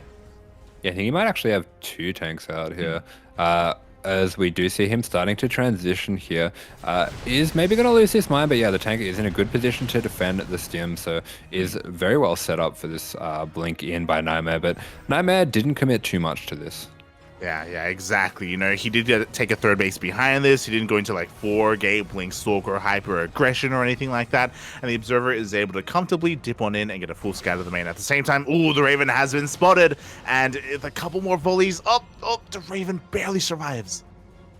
Yeah, this Raven just getting a little bit cheeky. Is going to be getting a little bit of harass going across the map. That's going to force a few extra stalkers out of Nightmare as well. Not exactly what he wants to be doing right now, but we do see he's transitioning into charge. He's actually getting a Disruptor rather than Colossus. Interesting. Very interesting, very off meta here, very off beat. Of course, disruptors have high risk, high reward, and he's going to be feeling pretty comfortable, confident about his micro, which is surprising again because we are on the American server. Yeah, maybe doesn't know who he's going up against, because Vindicta not bad at all when it comes to dodging disruptors. Mate, if anyone can split, it's Vindicta, Papi. He's flexible. So you see the Stalkers just kind of teasing around the outside here. They do have that jump over spot available from the third to the side of the natural here if they do want to do that, but looks like Vindicta is positioned very well to handle any kind of attack like that. Yeah, exactly. Just covering all of his bases here with his tanks. Going to be going for a bit of a double drop, but unfortunately for him, Nightmare is well positioned to deal with this. He has a blink of forward. He will take down one full medevac. Oh. Yeah, and a little bit of a slow reaction, unfortunately, from Vindicta. So he's going to be losing a lot of these units as 5 Stalkers, of course, two-shotting the medevacs. And yeah, this is not the best situation for Vindicta, but he is going to be able to take a little bit of momentum and start pushing out across the map. Yeah, exactly. Kind of forced to deal some counter damage here upon losing those drops. Of course, he's fully aware that he doesn't want to overcommit, and he's setting himself up to take a third base, but wants to at least force units out of Nightmare, wants to try and find some value. Yeah, 100% is still going to commit to this push, and considering the lack of Colossus, I do think that there is potential for this push. Yeah, definitely. We'll see if he can find some damage. His army has been spotted, so we do see Nightmare rotating over towards the right-hand side, trying to catch any kind of rotation here as he is going to be taking his 4th base. Meanwhile, again, that Observer has been so valuable to Nightmare, just keeping an eye on the army and also on that 3rd. Yeah, fantastic spotter. Marine coming out from Vindicta there gets good eyes on the army of Nightmare. Does see the Disruptors as well, so that's going to be his signal to turn back. Exactly, he doesn't want to lose any more of these medevacs, not yet. As his upgrades are finished up, but again, he's still working on +1. He's still just establishing his 3rd base, and ooh, very quick transition going into that Ghost Academy. Yeah, he's going to get those ghosts coming along. Does want to probably get some 2-2 going after that. Maybe trying to hit a ghost timing here, especially considering he doesn't have to make Vikings for Colossus. And he's going to be setting up some multi-prong, but very well-placed turret there. Oh my god, exactly. One more shot and that's going to go down, and the Widowmine should be able to clean that up. At the same time, Nightmare not paying attention, loses 2 Disruptors immediately. Yeah, Vindicta, he's a very fast player. This is the kind of situation that benefits him. He's able to multitask extremely well with the best players in the world, and we have seen already in this game that is helping him out a lot. Yeah, exactly, and just like that, Vindicta has been able to kind of come back from the damage that was dealt earlier from losing all of those drops. Meanwhile, he still has to be a little bit careful. We do have an Observer with eyes on this army. Yeah, Vindicta might be able to work out, considering that Stalker movement, that there is an Observer near his army. But yeah, Nightmare being very cheeky with these Observers, very active with them. Oh yeah, they've been insane. They've been doing so much work here for Nightmare. At the same time, bit of a double drop on the left-hand side. Ooh. Nice split here. No units go down. Beautiful split and beautiful attention management as well to have eyes on that. So Vindicta is going to be setting up a little bit of multi-prong here, trying to drag Nightmare out of position. Oh, exactly. We'll see if he can pull it off. Right now, the double drop. 2 Widowmines are going to be going down here. It looks like Nightmare has correctly split up his army to defend his 3rd base. Meanwhile, Vindicta is rotating over towards the right-hand side. These spotter zealots will spot this rotation. Yeah, and we do see Vindicta gearing up to take his 2-2. Does have his 4th base on the way as well, so just transitioning into a macro game now. Oh, that he is. Meanwhile, Nightmare's trying to hunt down that army, does head on over towards the center of the map. At the same time, Observer once again spots Vindicta. How longer is this Observer going to live, Papi? Oh my god. Yeah, Vindicta definitely has to be aware that, considering the rotations, there is an Observer somewhere near his army, keeping an eye on these movements. So yeah, it does look like I think he's worked out where it is. Maybe not. Yeah, not quite, not yet. Because of this, Nightmare can always be where he needs to be. We see another scan does confirm, and I feel like now Vindicta's gonna be like, oh, something's not quite right here. But for the time being, just focusing on taking up and getting his 2-2. Map hacking, man. Oh my god. Yeah, we do see Vindicta just kind of sharking around with this army, and honestly, he doesn't have to take a fight here at all. He would probably like to make it difficult for Nightmare to take a 5th, so this might be his signal to start a push, but until this 2-2 kicks in, he's happy just to have map control. Raven. And this Raven's still alive, going to be able to throw down some turrets, as, yeah, the multitask is starting up here. Exactly, the restraint here from Vindicta to avoid that F2, you love to see it. Meanwhile, this drop is going to get a little bit of damage done. 3 probes are going to go down at the same time. Liberator coming in towards the 4th base. Yeah, this is that trademark multi-prong coming out from Vindicta. He's unfortunately going to be losing those medevacs full of units and doesn't really get too much damage at the front either. But yeah, this is in a very nice location here, and 12 probes going down. That is fantastic damage. Yeah, even though those 2 medevacs went down, this Liberator is still alive. Oh my god, Nightmare misjudging the Stalkers a little bit distracted by the main army. Yeah. And the Ravens coming in. Yeah, and this is what this kind of multitask can do for you. It can create mistakes from your opponents, and suddenly with those 2 Colossus disabled, this army is not big on, wow, fantastic targeting with those mines. Takes out both Colossus. Both Colossus go down, but at the same time, we have a 3rd Colossus coming in from behind. A little bit unexpected here from Vindicta, and it looks like he's going to be forced back. Yeah, he's going to be forced back, but not before taking some brilliant trades there, and very, very well executed attack coming out from Vindicta though. Yeah, exactly. It looks like Nightmare, feeling with a little bit of momentum here, is going to be able to hold on to his 5th base, wants to go for a big counterattack. Blinks on forward, but I don't know if that was the wisest of Blinks. Yeah, this is a great defensive position for Vindicta. We can see that he can use those Raxes for a little bit of cover. He's able to drop back towards his PF as well, and suddenly these Disruptors are in a lot of danger. Yeah, 1 Disruptor being focused down, the 2nd Disruptor going to be focused down as well. There's not much of a buffer here. There's no way to reinforce. Nightmare may have overextended. Yeah, there are very few units here. We do see the Zealot reinforcements coming through, and there are no medevacs here for Vindicta, so he is going to have to drop back and position himself a little bit more defensively. But yeah, we can see those mines there, still getting damage, and Nightmare is in a very rough spot now. Mate, are those mines gonna somehow catch the army? They are! Whoa. Unfortunately, only 1 mine shot going off, but imagine if all 3 of them stayed. Yeah, and honestly, almost taking out the Colossus there and getting all these units so low. It's going to be very nice for him, as we do see DT Blink being started up by the Protoss. We do see going into some Archons as well. So Vindicta going to need to get his army supply up a little bit before he goes for the next push. Yeah, exactly. He needs to lick his wounds, go back home, establish his 4th base, where right now we're equal in bases. Sure, Nightmare has his 5th, but he hasn't been able to saturate it. He is in the midst of doing so. 3-3 on the way. Liberator range is going to be a huge moment here for Vindicta. I am a little concerned here for Vindicta at the lack of Vikings. He does have to make medevacs as well to replace those that he lost, but does get that scan down and sees the 3 Colossus, so we'll have a very good idea of what he's going up against. And we do see, extra tanks being produced as a reaction to that. Yeah, exactly. It's one of those things where Vindicta may be flexible. He may be able to split, but Colossus, they don't care about your splits, mate. They... so he has to be a little bit careful about that. Meanwhile, the DTs are moving out across up. Again, Blink is now done. Yeah, we do have the DT Blink. Not the craziest count here, but if those blink in towards the 3rd, they can really wreak havoc, especially if there's a fight going on at the same time. Yeah, speaking of, here we go. The DTs are headed towards the 3rd base, but we have detection. We have Liberators. The DTs are going to be deterred. It looks like they will be able to get 1 missile tart for their troubles, but they shouldn't get too much else. Yeah, DT's just going to take whatever damage they can, as we do see the Zealot coming in, getting a little bit of damage on the SCV here. The blink in is good here for Nightmare, but this angle is not the best angle to be taking the fight, and yeah, it does look like Flanking Disruptor going to get a little bit of damage on that tank, but won't take it down. Yeah, not worth it. The Disruptor goes down. That angle was not what we wanted to see here from Nightmare going into a choke point.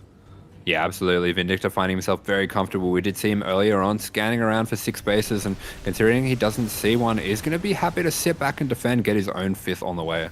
Yeah, exactly. Meanwhile, we do see the Liberators rotating on over. Nightmare, he's actually pushing through this choke point a little bit here, taking a couple more shots. Yeah, not a bad angle to push through. It does deny the building on that 5th base there, so Vindicta going to have to send out that extra SCV and also be a little bit wary of this attack coming in, as we do see medevac speed being started up as well. Oh, yeah. I mean, that's kind of Vindicta's signature move, to be honest. Let's be real here. He always goes for that medevac speed when he can in the late game scenario here for those drops. Meanwhile, the DTs, they bypass the third base and they're sneaking in towards the natural. Yeah, a little bit of a cheeky rotation there. He's going to be splitting these DTs into each base, but Vindicta's multitask, just wonderful, able to deal with that quite easily. And we do see the 3-3 has kicked in for Vindicta here against the 2-2 of Nightmare, so does have a bit of a timing there, but you do not want to take those disruptor shots. Yeah, 2 Novas actually got very good connections there in the end. Vindicta wasn't ready for the army. He was ready for the DTs, but not so much that push. At the same time, Liberator Harass is going to keep him in this, is going to force Nightmare back. Yeah, the classic MiGs libs are going to be getting extra harass going on there, as we do see Vindicta getting that 5th into position as well. That will be spotted by the unit of Nightmare over there, but Vindicta happy just to start to build back up his army and still has this 3-3 advantage. Oh, he does have that upgrade advantage. Meanwhile, the Disruptors veering on 4. They're going to be able to take down one of these tanks, but the cost of 3 Disruptors.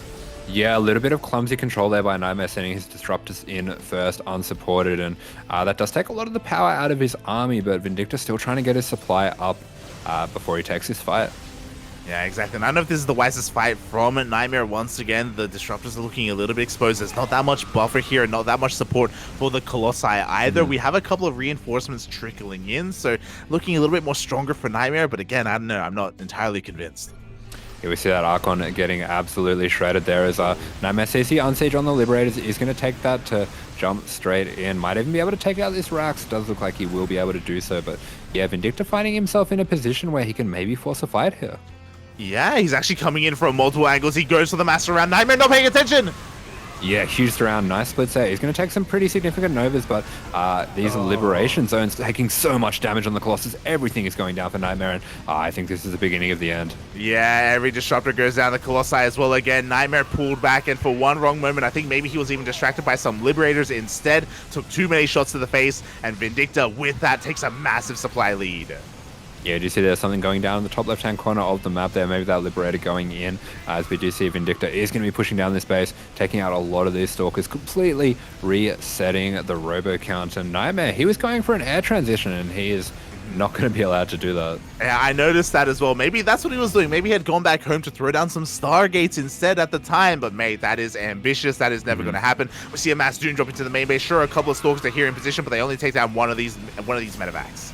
Yeah, great killer instinct coming out here by Vindicta. Nightmare knows that he has to fight here, but he just doesn't have enough to deal with the bio in Vindicta, and I think that's going to be GG. Yeah, GG gets called, and Vindicta will take the first game. Oh! Hey. He's got the duck, got the pop-off. Let's go. Aye, the number 1 duck at that. Let's go, puppy, as he takes the first game. Ooh, but he did have the home ground advantage. He was on inside and out as well. Wasn't his map pick, but a pretty good pick here for TVP. Yes. Now, it's Nightmare's map pick. Yeah, absolutely. Going to be a little bit tougher on the Korean server to dodge those disruptors, of course. But at the same time, Vindicta looking very in control for the duration of that game. Yeah, very much so. There were some scary moments early on. I think we would both agree that the scariest moment was when he moved out and he lost 2 drops immediately. Like, that was like, aye. He had to just turn up, pitch his tent, if you will. And that tent, it was pretty big. It was pretty impressive. And yeah, he was able to get into his game. I'll be honest, I feel like this is the most MiGs that I've seen ever since like Code A.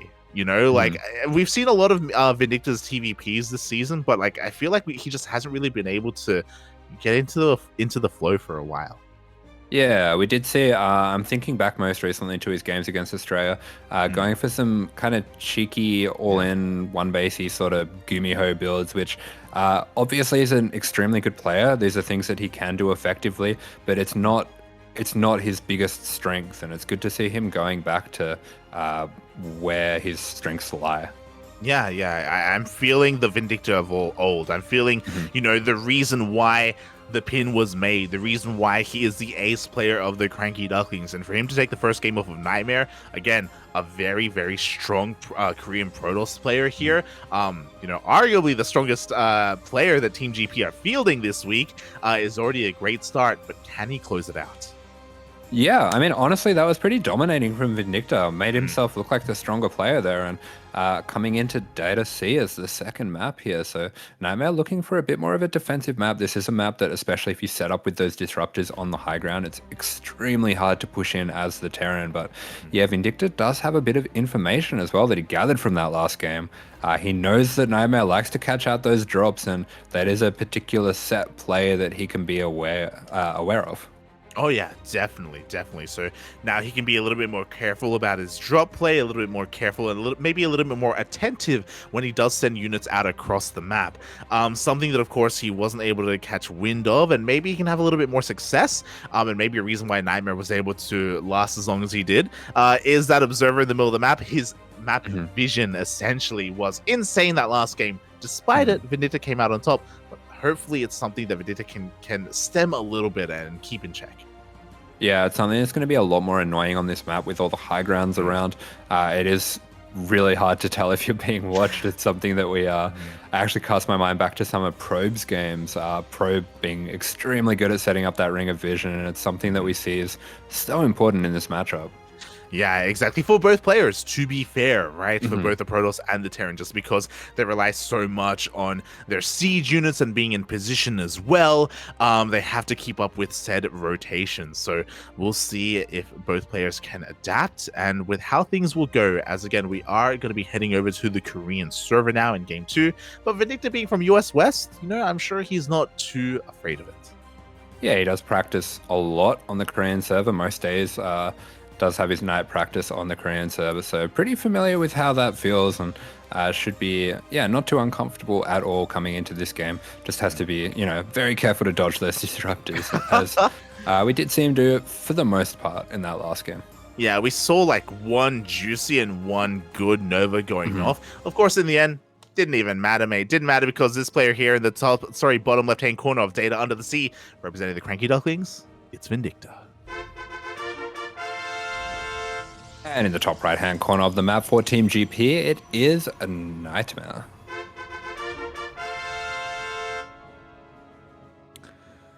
I only just realized that they're using the WTL version of the team logos in the bottom left. I didn't. Oh yeah, that's really weird. They're not very readable. They're not. Aye. Oh, good. But regardless, representing our teams there, you can see our logos in the top left-hand corner of their webcams as well. Ooh, and we'll see how Nightmare changes things up. I'm curious if he does open up Robo into Robotics Bay again, after, of course, the Blink Stalkers, if he skips out on Colossi again and goes for faster disruptors. It's actually really funny looking at that nameplate at the top of the map there. The CranKy Ducklings logo is just like a purple mess. There's a lot going on. Yeah. Yeah, but meanwhile we see Vindicta once again sticking to his guns, going for this single gas opening once again, and I really like this. I like that he's moving back towards his strengths in the matchup, feeling very confident, and it is something that I have to add as well, is something is where I see the meta going at the moment in TVP. I have seen a lot more Terrans returning to the one gas. So Vindicta definitely on top of things here, and also going to sneak this SEV in. Very nice. That's going to get in unscouted and look to set up a bunker in the back there.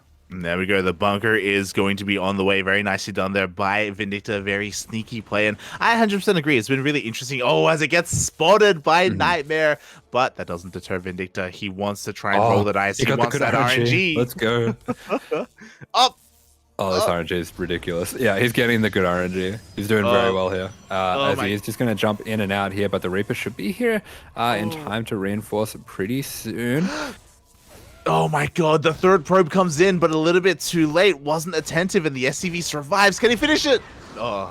Yeah, quick cancel there is going to force the Adept to move over and take that out. But it does mean that he keeps his Reaper alive and should actually be able to get eyes on this Stargate as well.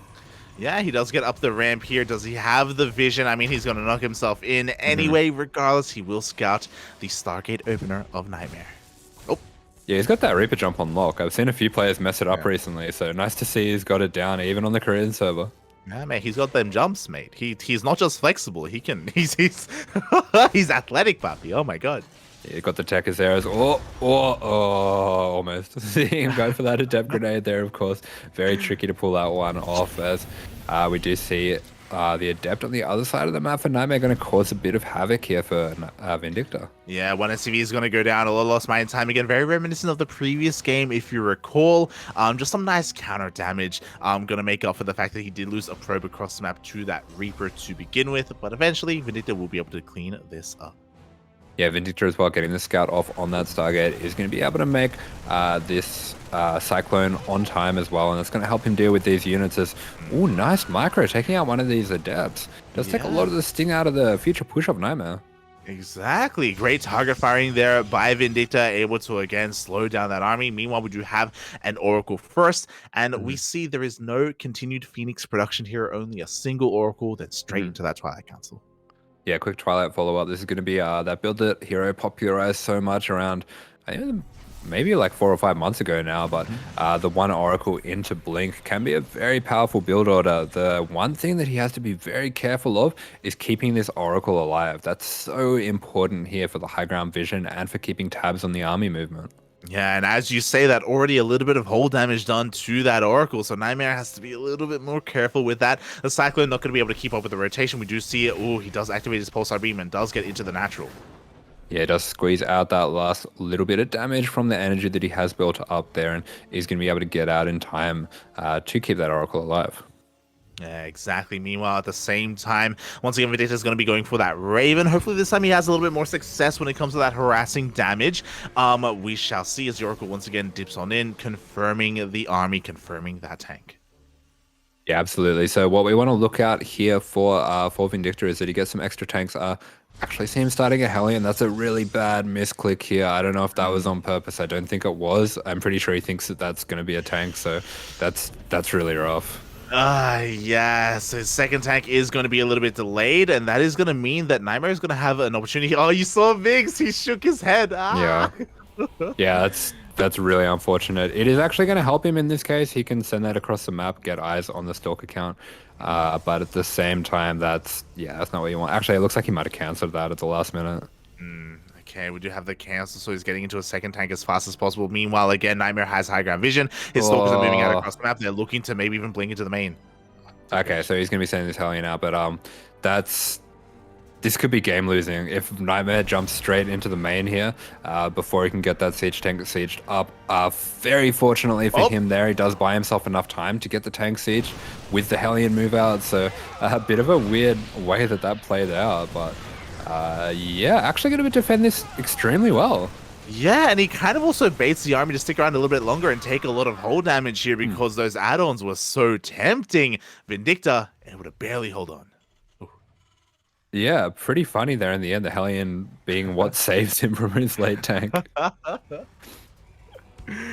Oh my god. See, mate, it was all part of the plan, okay? You know, he wanted that Hellion. He needed that Hellion. Oh my god, the Oracle! Yeah, Oracle's going to go down. It does get the scan on the Stalker count as well. Knows that he's not in too much danger here. Nightmare did manage to shave off enough of the bio that he's not going to be worrying about any counterattack coming out from Vindicta, but we do see Vindicta just starting to position his units to handle any more Blinkians. Exactly, as Nightmare once again going to be looking to try and find a way in. Does blink on forward, trying to catch any kind of drop as it moves towards the northern portion of the map. Meanwhile, Vindicta not setting up for that quite yet, as the Raven was able to slip on by and this time goes undetected. Yeah, very importantly, this Raven is going to get a scout on the 4th, so we'll know exactly the kind of style that Nightmare is playing, more of a low gas gateway style. And that should give Vindicta the knowledge to be a little bit more careful with his move out. Yeah, meanwhile, the move out was spotted here by these Stalkers, but again, that does mean that even though there was a pylon in position, Nightmare actually, his camera didn't move in that direction. He wasn't able to get eyes on that Raven, so there is still plenty of potential for damage. Or we'll see if the Raven actually turns around to come in from behind to help support the army. Yeah, we do see this Absolutely disgusting tank spot being set up here by Vindicta. He's going to be able to start to push into this base of Nightmares. Yeah, exactly. We see the stim on forward. We see charge has completed though. The charge also moving on forward, taking a lot of tank shots to the face, and there is that anti-armor missile. Yeah, good anti-armor missiles there. Nice splits from Nightmare coming out as well. It will be able to clean this up with that high Zealot count, but not before he takes a lot of damage, and very nice target fire there from Vindicta. He's going to be taking out the Stalkers specifically with the tanks, and that means he's able to get this medevac out of there. Yeah, a very nice trade in the end. Wasn't able to overwhelm, wasn't able to deny that fourth base, but as you were saying, able to take out a lot of Stalkers there. Behind this, we do see that Vindicta is going to be floating his third base. Ooh, but the Stalkers catch the drop. Oh my god. Yeah, nice little escape there, but that does mean Nightmare only has to leave one Stalker there, and that will be able to keep that medevac pinned. So as long as he doesn't F2 that for the rest of the game, that medevac is out of action. But meanwhile, for Vindicta, does get the scout on exactly how Nightmare is playing with that huge Zealot count, and he'll know that he just needs to stay home, total it up. Yeah, he just has to stay at home as he's going up against a mass gateway composition. This does mean, of course, that the robo is going to be delayed, and ideally, Nightmare wants to fight in the middle of the map. He wants to fight on his side of the map, so Vindicta, he just has to pitch his tent. Yeah, and pitch his tent he does. He's got that sensor tower coming up, got the bunker on the way as well. Got that Cyclone beautifully in position to take out this warp prism. Looks like, just going to get the warp in finished, and this does make this attack a lot more scary, having those Zealots in your man. Yeah, it really does. Vindicta has to split up his army here to try and defend his main base and his third at the same time. SCVs are going to be going down. Thankfully, he does pull them quite quickly, so only 3 will fall. Yeah, good defense on the SCVs there. He's going to be able to split off a little bit of his army to deal with these Zealots, and of course those Zealots can't get out of there. There's no warp prism to help them escape, but they are getting pretty good damage, taking out the reactor on the starport, taking out the depots as well. Yeah, exactly. Great counterplay here by Nightmare. Of course, he did lose the Prism, and that is still a bit of a win there for Vindicta, because now he knows that he is relatively safe for the time being. But from this kind of mass gate style, we see Nightmare has thrown down 2 robos, and he's going into Colossi production. Yeah, even throwing down a Dark Shrine as well, so very cheeky here. Going to be playing around with the reactions of Vindicta here a little, showing what looks like a mass gateway style, but transitioning it to something a little bit more technical. Yeah, exactly. And it's going to be on Vindicta to recognize what exactly is going on so he can transition himself into, say, more tanks or even more Vikings. At the moment, I kind of hope that he's going to pull a bit of a Saving Private Ryan, head on over towards the top left, and free that drop.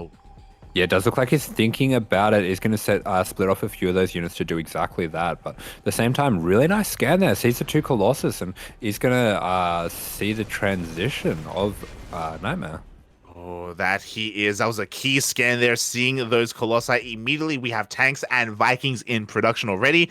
And again, much love to Vindicta. He cares about his boys. He does save that drop. Yeah, does get that evac going. Looks like he's going to be able to get those out of there but at the same time, Nightmare, he is taking advantage of the fact that Vindicta is doing the right thing and staying home against this mass gateway style by going into a very fast air transition. Yeah, +1 air attack is on the way. We should be seeing a second Stargate as well, as bearing in mind it was a Stargate opener, so this is a bit of a scary moment. At the same time, Nightmare, he's pushing in, into tanks, into Widow Mines. Yeah, at the same time, while Nightmare does want to get a bit of damage here, does want to trade out a bit of his units, he does need to be careful that he doesn't get too wasteful attacking into a defensive position. Yeah, he really does. I mean, he was able to reset that mine count at least. He does have an observer here once again in observation mode, so he can keep up with the rotations and does find a way up this ramp.